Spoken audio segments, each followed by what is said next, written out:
cyber di sini adalah bagaimana mengamankan informasi asetnya. Karena apa? Aset itu apa ya? Kenapa aset itu adalah informasi itu adalah suatu aset ya? Karena informasi itu menyangkut aspek kerahasiaan, gitu ya, menyangkut data ya, menyangkut dengan personal individu ya dari orang, gitu ya. Nah sehingga informasi itu harus merupakan suatu aset, gitu ya.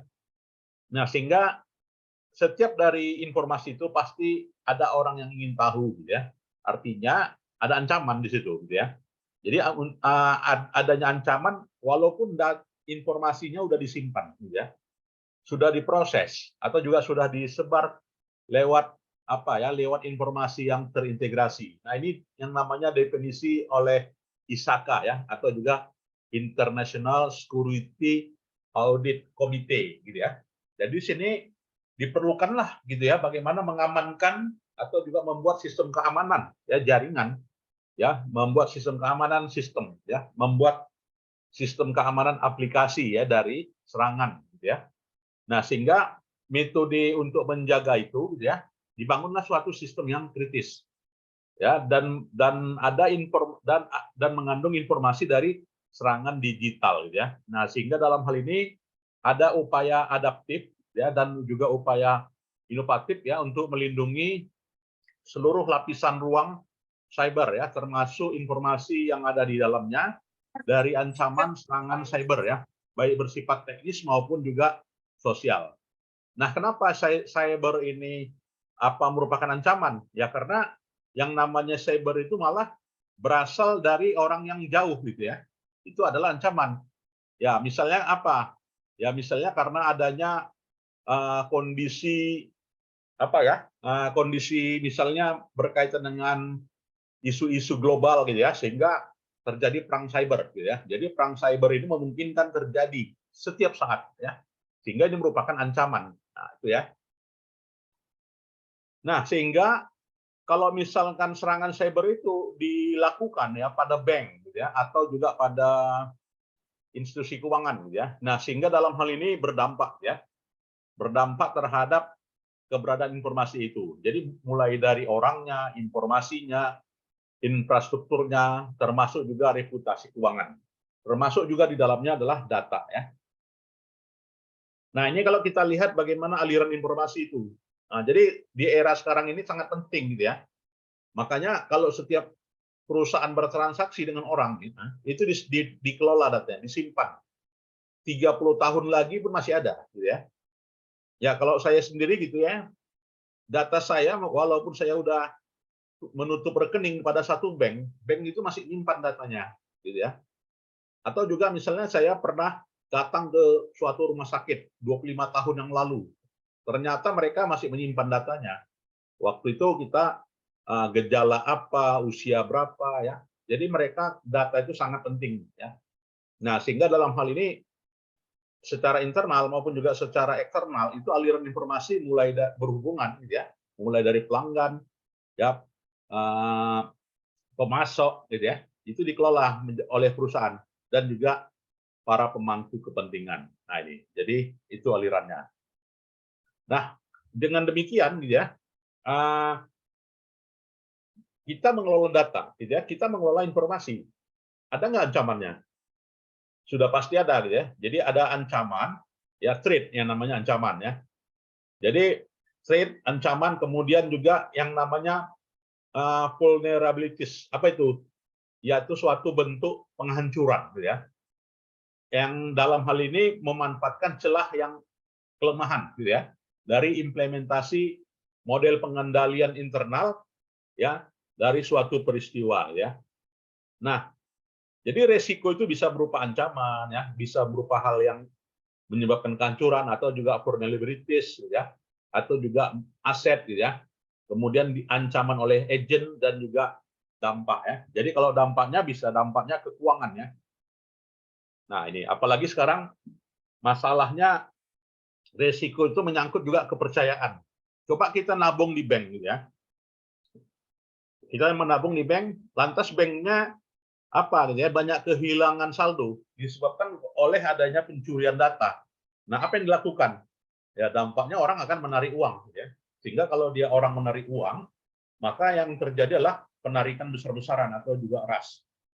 Nah, kalau sudah ras, orang nggak akan mau lagi menabung ke bank itu, gitu, karena dianggap bank itu nggak aman, ya, sehingga pindah ke dananya, hingga menyebabkan kerugian. Nah, itu.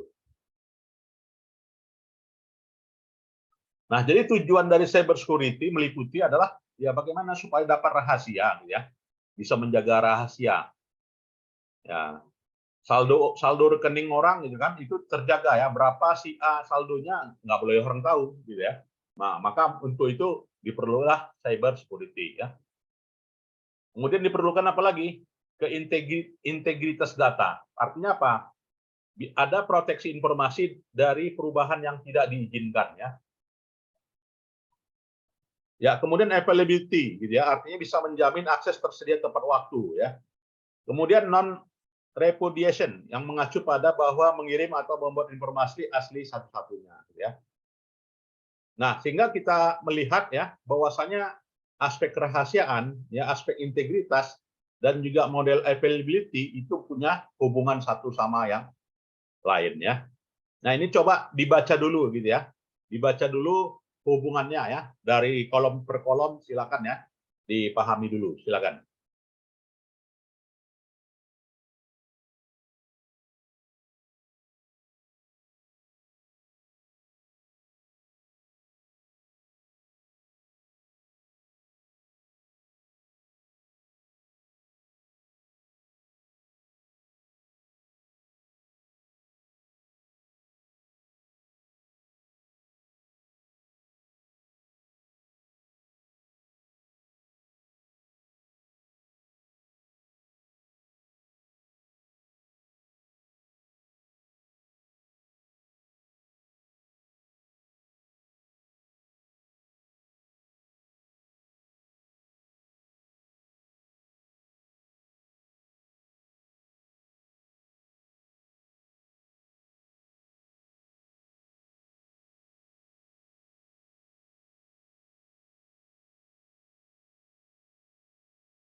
Ya, jadi kita lanjutkan ya. Nah, jadi di sini itulah ya prinsip yang harus apa ya, yang dijunjung lah ya. Dengan kata lain dari aspek keamanan itu adalah pertama kerahasiaan, yang kedua integritas data, dan yang ketiga ketersediaan. Nah, itu ya. Jadi bicara kerahasiaan meliputi apa? Ya, karena apa perlunya kerahasiaan itu? Ya karena data dan juga informasi itu harus diproteksi ya, dilindungi. Dari siapa? Ya dari pihak-pihak ya yang tidak punya otorisasi. Kenapa? Kalau misalnya data itu bisa tersebar, bisa berdampak ke mana saja, dampaknya pertama adalah hukum, gitu ya. Bayangkan, gitu kan, kalau kita mengambil data informasi orang lain tanpa izin, nah kita akan berhadapan dengan hukum. Ya, atau juga karena adanya uh, loss of public confidence. Nah itu tadi ya. Jadi publik nggak percaya lagi. Apalagi pada bank gitu kan. Kalau udah hilang data uang perusahaan, uang orang, rekeningnya dibobol, mana mau lagi orang ya kan menabung di bank itu kan. Nah itu. Atau juga loss of competitive advantage ya. Ya sehingga mengurangi kehilangan ya, keunggulan bersaing gitu ya. Kemudian juga terkait dengan tindakan legal ya, berhadapan dengan aspek hukum. Kemudian juga berkaitan dengan sistem keamanan nasional ya. Maka metode pengendaliannya bagaimana untuk menjaga atau meningkatkan kerahasiaan itu? Caranya adalah mengendalikan akses. Jadi orang yang mengakses nggak sembarangan, ya. Orang yang diberi password nggak sembarangan. Kemudian juga izin file ya, mendapatkan file ya, file permission juga harus ada ya. Kemudian juga lakukan yang namanya teknik inskripsi ya. Teknik inskripsi itu apa? Ya, setiap orang yang berhubungan dengan data, ya, maka diberi kode, ya, diberi password, ya, diberi apa ya, one time password, ya. Nah, itu namanya inskripsi. Ya, kemudian juga untuk meningkatkan integritas data, ya harus keakuratan, ya, harus apa ya, menghindari yang namanya fraud. Nah, sehingga integritas itu bisa ditegakkan dengan langkah apa? Pengendalian atas akses ya, pengendalian atas orang yang masuk login, ya tanda tangan digital, ya kemudian juga memberi kode khusus hashes, kemudian juga memberikan kode inskripsi ya, dan juga ketersediaan data, ya kan ketersediaan data di ancamannya kalau misalkan ketersediaan data itu nggak terjamin, dampaknya apa? Terjadinya kehilangan secara fungsional dan juga secara operasional atas keefektifan perusahaan ya. Kemudian juga berdampak terhadap produktivitas yang turun ya. Kemudian juga berdampak terhadap tujuan yang diinginkan oleh perusahaan. Nah, bagaimana caranya untuk meningkatkan ketersediaan? Ya, dengan cara mengurangi ya yang namanya aspek redundant, tumpang tindih data ya. Mengurangi backup data. Meningkatkan backup data ya. Dan juga melakukan pengendalian atas akses. Nah, hal inilah yang dinamakan matrik ya. Hubungannya semua satu sama lain ya. Nah, kalau kita melihat resiko cyber, gitu, resiko serangan atas keamanan, gitu ya, meliputi ya terkait dengan aset ya. Jadi bagaimana kita mau melindungi aset ini? Kenapa? Ya karena aset ini resikonya banyak ya. Apalagi dana tabungan yang disimpan ya, itu adalah data, itu adalah informasi ya. Sehingga mengandung resiko gitu ya. Resikonya apa? Resiko masuknya apa gitu ya? Pihak-pihak ya yang mengancam dan ingin menghancurkan data. Meliputi apa ya? Karena orang-orang yang ingin masuk ke sistem itu punya motivasi khusus gitu ya. Punya skill khusus gitu ya, sehingga haruslah diketahui ini ya, yang namanya resiko influencing risk factor ya. Nah, kemudian juga kita mau melihat apa ya, manajemen resiko. Nah, jadi kalau bicara manajemen resiko atas keberadaan keamanan atas data, gitu ya, maka untuk hal itu harus dikenali dulu ancamannya mana ya. Ancaman tipologi fraudnya apa saja ya. Kalau misalkan masuk, kira-kira apa saja yang bisa dirusaknya ya, vulnerabilities gitu ya. Dan juga apa saja dan juga apa saja yang perlu apa ya, yang melekat lah ya, resiko yang melekat ya, atau disebut dengan ini ya, adverse inherent risk. Oke ya.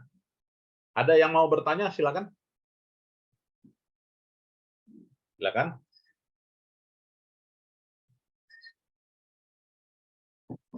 Ya, baiklah. Nah, ini sumbernya dari Generic Risk Model ya, with Risk dari National Institute Standard Technology. Nah, ini. Oke, ada pertanyaan? Baik, kalau tidak ada, kita lanjutkan slide berikutnya ya. Slide berikutnya.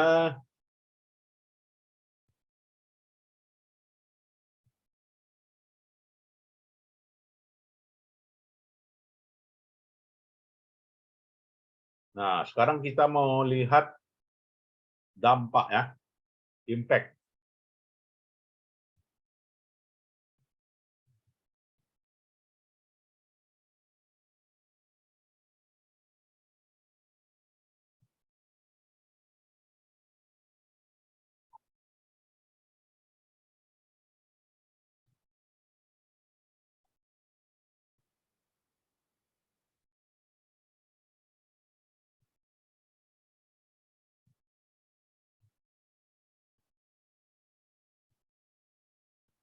Nah, dampak. Nah, dampaknya luar biasa ya. Ternyata masalah keamanan ini, artinya masalah serangan cyber ya. Nah, ini data yang disajikan oleh IBM ya, yang namanya Lembaga Fenomena Institute ya, itu ruginya besar banget gitu ya. Jadi ruginya 4,35 miliar rata-rata akibat orang masuk melakukan peretasan gitu ya. Artinya membobol password orang ya. Besar ternyata dampak ekonominya ya, dampak keuangannya. Begitu juga dampak akibat malware ya atau ransomware. Nah, kerugiannya banyak orang yang udah rugi gitu ya. Atau juga kerugian rata-rata phishing. Apa itu phishing? Ya, phishing itu mencegat ya. Ketika orang masuk ke sistem itu ada yang mencegat ya, mencegat loginnya dan mencegat passwordnya. Ternyata udah banyak uang orang hilang ya, 4,91 miliar US dollar ya. Atau juga kerugian akibat non compliance ya, artinya memang bukan hal yang lumrah, 5,57 miliar. Nah, ini berdasarkan data keuangannya ya tahun 2022 ya. Nah, sehingga berdasarkan data tersebut ya, itu tersebar ya di negara Amerika pun sekalipun ya, di Inggris, apalagi di Asia ya. Besar sekali ya. Nah, ini terlihat ya gambarannya ya, besarnya data yang terjadi di berbagai belahan negara. Jadi ancaman cybercrime itu adalah ancaman dunia secara ya. Isu yang paling penting ya pada saat ini ya. Dan kalau kita lihat ya, rata-rata biaya dan frekuensi data cabang yang diserang tersebut ya, kalau diapakan lebih banyak kecenderungannya ke bisnis email compromise ya. Jadi seolah-olah email palsu. Nah, itu ya. Kemudian juga melakukan phishing. Apa itu phishing? Ya, situs palsu gitu ya. Kemudian juga vulnerabilities. Ya, artinya ada software-software yang merusak. Nah, besar juga ternyata ya. Atau karena dilakukan pencurian, ya, atau juga disebabkan karena social engineering. Paling rendah memang karena sistem error. Ya, jadi sistem error itu memang penyebab juga ya. Kita lagi mentransfer, ya ternyata internet nggak jalan, uang udah terkirim, gitu kan, saldo udah berkurang, gitu kan, padahal belum sampai. Nah itu ya yang terjadi. Begitu juga rata-rata waktu ya untuk mengidentifikasi ini ya, mengidentifikasi serangan tersebut ya. Jadi besar ya. Jadi sengaja sangat besar sekali gitu ya. Dan dampaknya secara menyeluruh terhadap sistem keamanan sangat tinggi sekali gitu ya. Nah, begitu juga upaya perlindungannya. Apa yang dilakukan dengan perlindungan atas serangan dari cybercrime itu? Ya, dengan cara meningkatkan atau menerapkan yang namanya teknologi AI ya, AI disebut orang gitu ya, artificial intelligence. Nah, jadi dengan adanya artificial intelligence tersebut gitu ya, ini apa ya? Mengurangi resiko ya yang sangat besar. Nah, jadi bagaimana bentuk artificial intelligence ya? Misalnya kalau saya membuka mobile banking gitu ya. Nah, kalau saya membuka misalnya ya mobile banking, ya kalau kita misalnya terburu-buru, itu artificial intelligence akan apa ya, akan mencegahnya. Misalnya apa? Kita masukkan password Anda terlalu cepat katanya. Ya disebutkan itu. Ya, itu siapa yang menyebutkan? Bukan manusia, itu adalah komputer yang namanya artificial intelligence ya. Nah, jadi biasanya kan kalau orang yang ingin membobol rekening itu dia nggak pelan-pelan ya kan. Dia kencang-kencang ya, cepat-cepat. Nah, jadi artificial intelligence lah merupakan salah satu bentuk pengurang ya dari risiko tersebut. Nah, itu. Begitu juga terkait dengan hal itu ransomware statistik ya, antivirus di tahun 2022 menunjukkan potensi biaya kehancurannya sangat tinggi sekali ya. Dan juga beberapa di negara yang ada, yang Amerika itu sangat besar yang namanya ransomware tadi ya. Begitu juga serangannya ya, dari nilai keuangannya sangat besar dari tahun ke tahun. Ya. Begitu juga sektor yang diserang. Jadi sektornya yang diserang apa ya, sektor legal. Ya, industri keuangan, manufaktur sama. Ya. Sedangkan aspek sumber daya manusia juga berperan sama ya. Jadi besar sekali serangannya ya. Begitu juga apa ya, ransom payment ya, rata-rata ransom payment juga sangat tinggi ya. Kemudian juga bagaimana terjadi ya ketika suatu organisasi itu sudah terjadinya yang namanya ransom payment. Nah, sehingga dalam hal ini perlulah akses yang ekstra ya untuk melindunginya. Kemudian juga kenapa bisnis melakukan pembayaran hal itu? Ya karena menyangkut menghindari kerugiannya atau juga penurunan pendapatan. Nah, sehingga biaya sistem itu besar ya. Nah, itulah ya yang terkait dengan topik ini. Baik, berikutnya kita coba lagi topik yang lainnya ya, yaitu sebagai berikut. Ya, bagaimana mengidentifikasinya? Nah, ini kita lihat ya. Bagaimana mengidentifikasinya ya. Nah, ini terlihat ya bagaimana cara mengetahui atau juga mengidentifikasi resiko adanya information technology risk ya, atau disebut dengan cyber attack tadi gitu ya. Nah, maka dilakukanlah yang namanya tata kelola resiko. Nah, jadi yang saya katakan kemarin itu ya, yang namanya COVID internal control itu salah satu tata kelolanya ya. Nah, ini. Jadi bicara tata kelolanya untuk mengurangi risiko itu yang disebut dengan risk governance gitu ya, meliputi adalah tata kelola are we doing the right thing ya, artinya yang dilakukan oleh seseorang pegawai itu adalah sudah berjalan sesuai dengan koridornya ya. Kemudian juga are we doing the right way, langkahnya udah benar ya. Kemudian juga are we getting them done well ya, yang dibuatnya udah juga benar.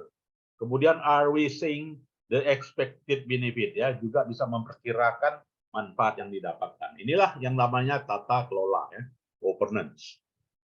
Maka untuk tata kelola itu kebijakannya meliputi adalah kebijakan yang namanya enterprise risk policy gitu ya. Jadi enterprise risk policy itu apa? Ya mendefinisikan ya bahwasanya tata kelola dan juga manajemen strategi risiko terkait itu, terkait dengan level taktis dan level operasional ini sesuai dengan tujuan ya. Yang artinya di sini menerjemahkan ya tata kelola tersebut ya ke dalam prinsip-prinsip tata kelola risiko dan juga mengelaborasi aktivitas manajemen ya.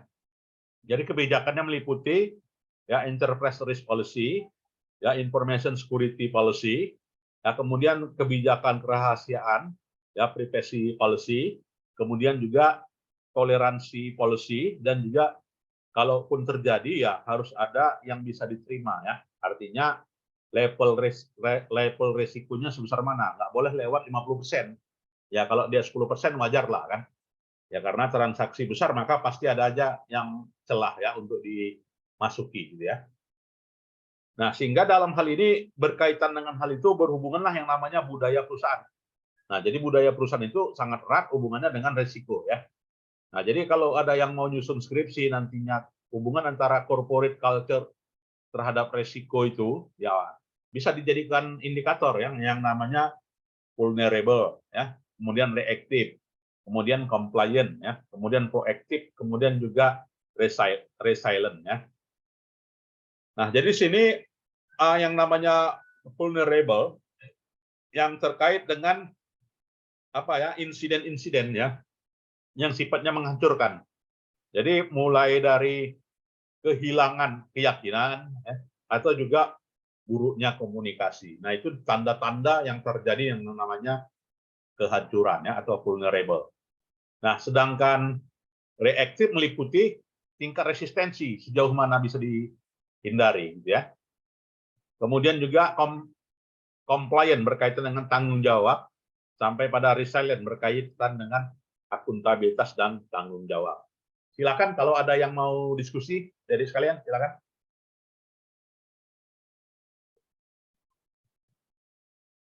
Baik, berikutnya.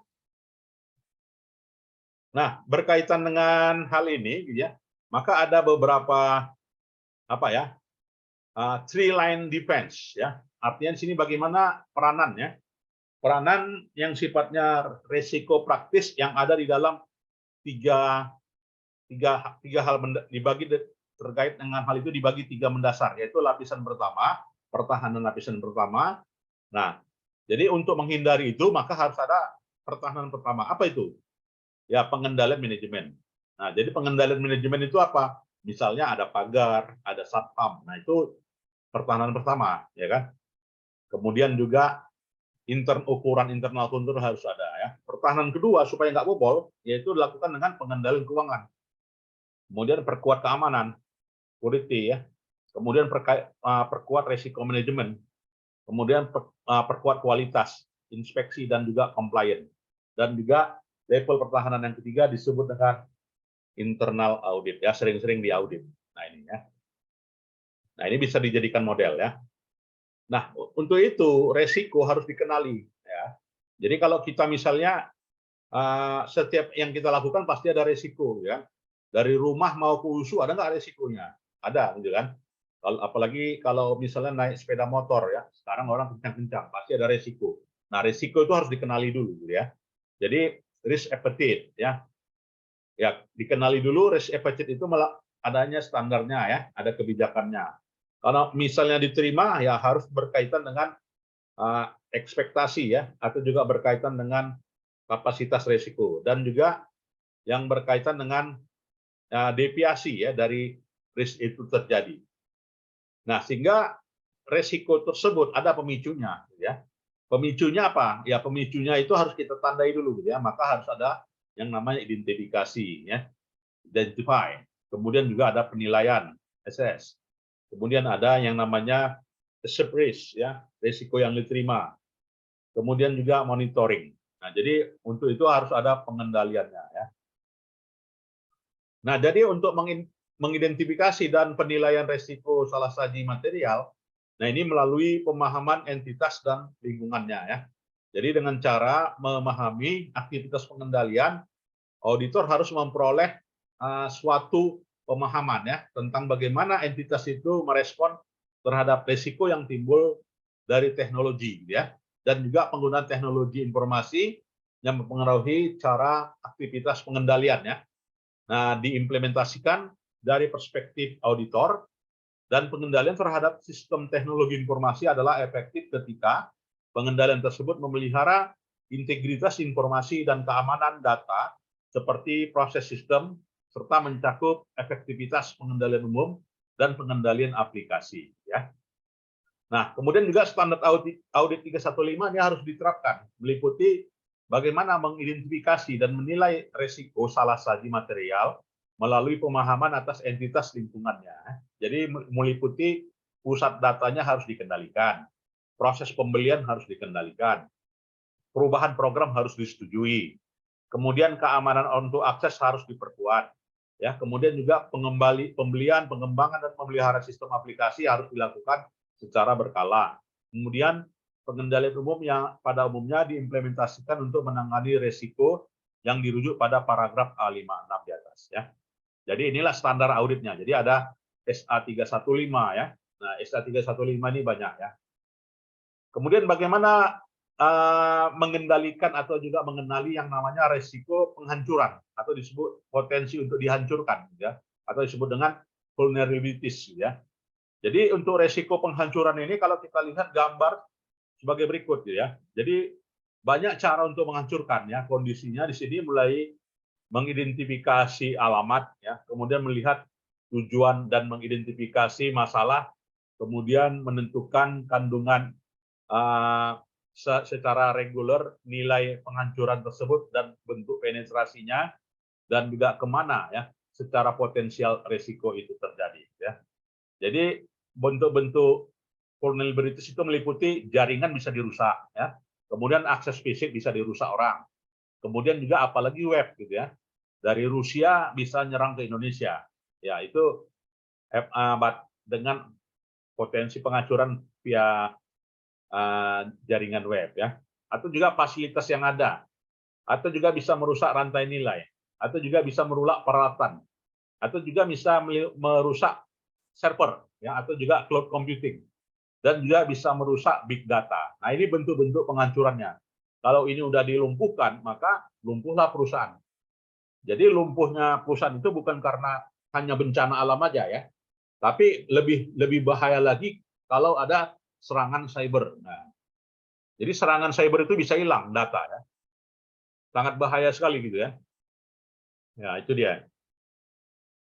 Nah, sehingga proses penghancuran di sini harus ada dilakukanlah pengujian-pengujian ya. Jadi pengujiannya dengan cara hati-hati berdasarkan pada lingkungan ya yang di cover tersebut ya. Jadi metode identifikasi yang meliputi mengidentifikasi aset, mengidentifikasi ancaman, mengidentifikasi lingkungan pengendalian, mengidentifikasi bentuk penghancurannya, mengidentifikasi konsekuensinya, dan juga menilai proses estimasi risikonya ya. Jadi ini meliputi sumbernya ya, meliputi berdasarkan pada laporan hasil audit ya, public media, annual report ya.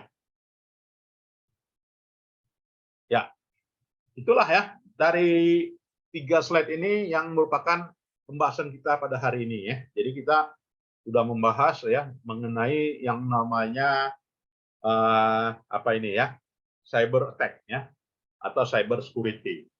Silakan, ada yang mau berdiskusi? Silakan.